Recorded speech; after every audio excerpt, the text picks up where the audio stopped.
I don't even know how to pronounce the title of this game. Oh!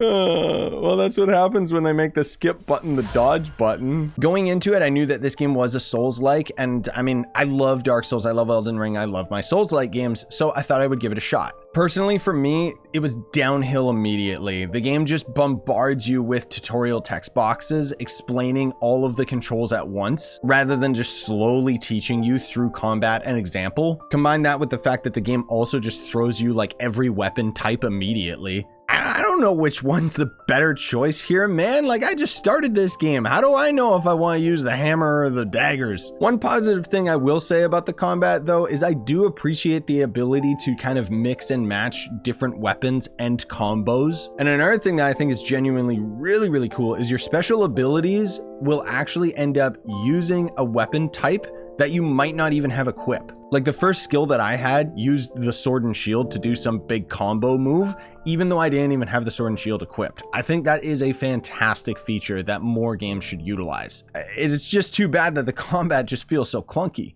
I think that's my biggest negative criticism towards this game, is just the clunky controls. Or not necessarily the clunky controls per se. Everything functions as it should.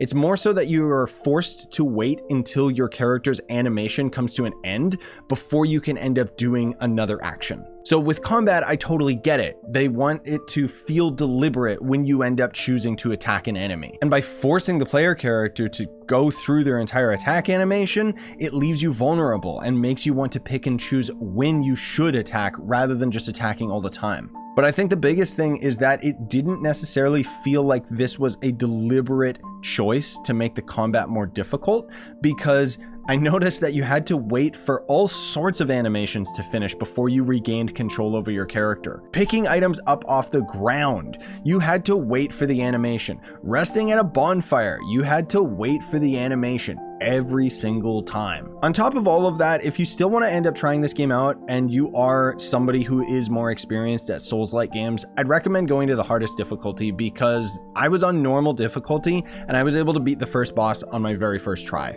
But then the game almost immediately throws you into the second boss fight, where you are supposed to lose, and then you get thrown into the hub area. Once I got into this area, man, I'm not gonna lie, it was sprawling and it was confusing, and I just didn't have the patience at this point to press onward. I know that it might sound like I'm just hating on this game, but you gotta understand that I went into this with no expectations, and so I feel like I can judge this game very fairly. And as far as I'm concerned, this game is a 2 out of 5. It's just so average, you know, like there's not really anything that stands out to me with this game, which is a shame, because I know that there are people that were involved in the development of this who probably ended up working very hard. But let's be real here, man. These types of games are a dime a dozen. There's so many Souls-like games out there, and a lot of them that do the same thing but better and for cheaper.